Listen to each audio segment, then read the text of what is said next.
میں بچوں سے کہتا ہوں وقت کو غنیمت جانو میرے عزیز بچوں، جو اللہ نے تمہیں ماں باپ کی دولت سے نوازا ہے یہ دوبارہ نہیں ملتے۔ ایک بار ان کا جنازہ نکل جاتا ہے تو دنیا میں اندھیرا چھا جاتا ہے، پھر دوبارہ باپ کی جیسی کوئی چھت بھی نہیں ملتی اور ماں کی جیسا کوئی سایہ بھی نہیں ملتا۔ یہ یاد رکھنا ہمیشہ۔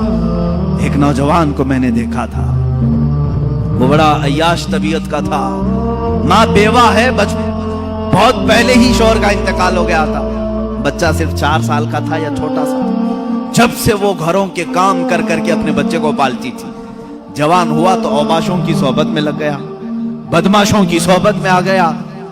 ماں کو اب اس سے بڑا دھچکا اور کیا لگے۔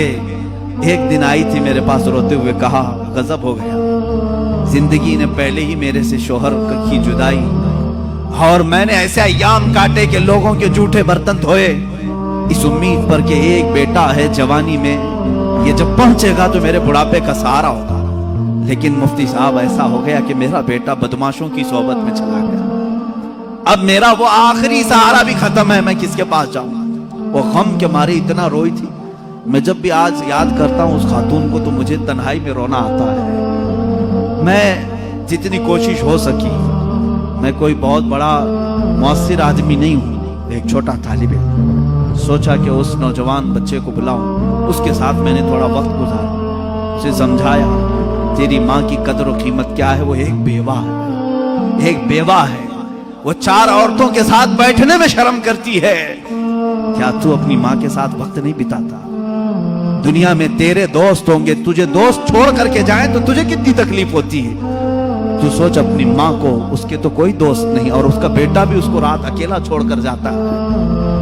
وہ رویا میرے پاس، کہا کہ حضرت میں وعدہ کرتا ہوں اپنی ماں کے لیے میں کام کروں گا۔ میں نے سمجھایا، دوسرے دن کہا میں نوکری کے لیے تلاش میں چلتا ہوں۔ مجھے وہ بات آج بھی یاد ہے، تقریباً 6-7 سال ہو گئے۔ وہ نوجوان ہے ابھی بھی، وہ سنتا بھی ہوگا۔ اس نے کہا اماں سے میں کہتا ہوں میں نوکری کرتا ہوں۔ ماں اس دن بڑی خوش ہوئی، کہا حضرت آپ نے میرے بچے کو سیدھے راستے پر لانے میں بڑی میری مدد کی ہے، بس زندگی کی ایک ہی خواہش رہ گئی ہے کہ میں اپنے بیٹے کی کمائی کھا لوں، میرا بیٹا کما کر کے لایا ہو میں وہ کھا لوں۔ زندگی پر لوگوں کے جھوٹے برتن دھو دھو کر کے بچے کو پالا ہے، ایک بار میرا بیٹا کھلائے مجھے۔ وہ اس آس میں رہی، وہ بنگلور یا کہیں کسی علاقے میں نوکری پر گیا، مہینہ گزرا تھا، تنخواہ آئی اس کی، اس نے کہا تنخواہ سنبھال کر، پہلی تنخواہ میں اپنی ماں کو لے کے جاتا ہوں۔ وہ پورا اپنی تنخواہ، اپنی سیلری لے کر کے گاؤں پہنچا تھا، اسے پتہ ہی نہیں تھا، اس کے گھر کے پاس بھیڑ جمع ہوئی تھی۔ جب اس نے دیکھا تو لوگوں نے کہا کہ تیری ماں کا رات میں انتقال ہو چکا۔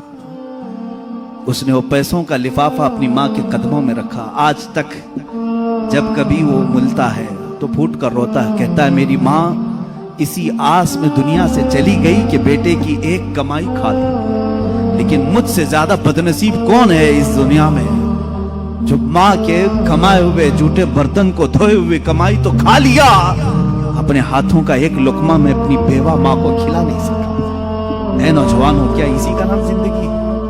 کیا اسی کا نام ایمان ہے؟ تمہارے اخلاق تو وہ ہونے چاہیے کہ تم باہر جاؤ تو تمہارے ماں باپ تمہارے اخلاق پر فخر کریں، تمہاری ایک ایک کمائی کے لیے وہ آج بھی انتظار میں۔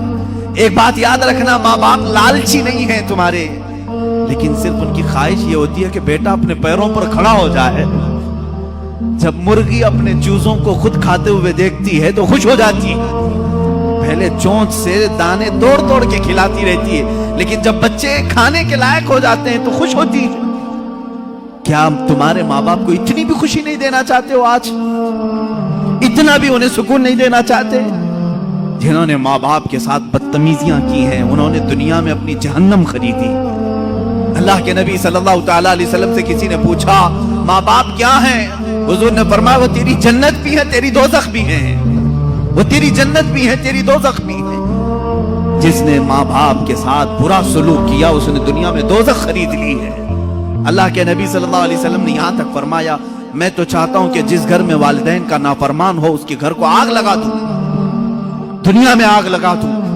یہ بات یہاں سے نکلی تھی کہ تم امت مصطفیٰ ہو، میرے اخلاق، میرے آقا کے اخلاق تو یہ تھے، عام خاتون جو دنیا کی ہے، مدینے کی گلیوں میں بوڑھی عورت ہے، پھٹے کپڑے ہیں، الجھے بال ہیں، اس کی بات سننے کے لیے پورے کائنات کا آقا کھڑا ہو سکتا ہے تو ہے میرے عزیز، تم اپنی ماں کے لیے تھوڑا سا وقت نہیں نکال سکتے؟ اپنی ماں کے پاس وقت گزارو۔ میں سمجھتا ہوں دنیا کا عظیم وقت ہے، دنیا کا عظیم وقت ہے۔ میں بھی آج اپنی ڈائری میں نے لکھا ہے، میں نے بہت ساری جگہوں پر تعلیم حاصل کی ہے، مدرسوں میں پڑھا ہوں، حفظ قرآن ہوا ہے، عالم پڑھے ہیں یا مفتی کورس کیے ہیں، جہاں جہاں وقت گزارے ہیں، لیکن میں نے محسوس کیا ہے میری زندگی کا سب سے قیمتی وقت وہ ہے جب میرے باپ بیمار تھے اور میں ان کے قدموں میں بیٹھا رہا، ان کی آخری نصیحتیں سن رہا ہوں۔ اس سے بہتر وقت ہماری زندگی میں نہیں آیا۔ ایک میرے استاذ گرامی، مرشد گرامی کے پاس گزارا ہوا وقت، وہ میری زندگی کا لب لباب ہے، حاصل کلام ہے۔ میں سمجھتا ہوں میری نجات کا کوئی ذریعہ ہے تو یہی تو وقت ہے، باقی تو میں نے بھی دنیا میں کوئی اچھا کام نہیں کیا۔ لیکن میرے عزیزو یاد رکھو، تمہارے پاس، تمہارے والدین کے پاس گزارا ہوا تھوڑا وقت تو ہونی چاہیے۔ خوش کرو ان اولاد، ان والدین کو، اور یہ بھی یاد رکھنا آج وہ تمہارے والدین ہیں، کل تم کسی اور کے والدین بننے والے، کل تم بھی باپ بنو گے، تمہارے سامنے بھی تمہارے بچے آئیں گے اور تم اس وقت درد کی سسکیاں لیتے رہو گے۔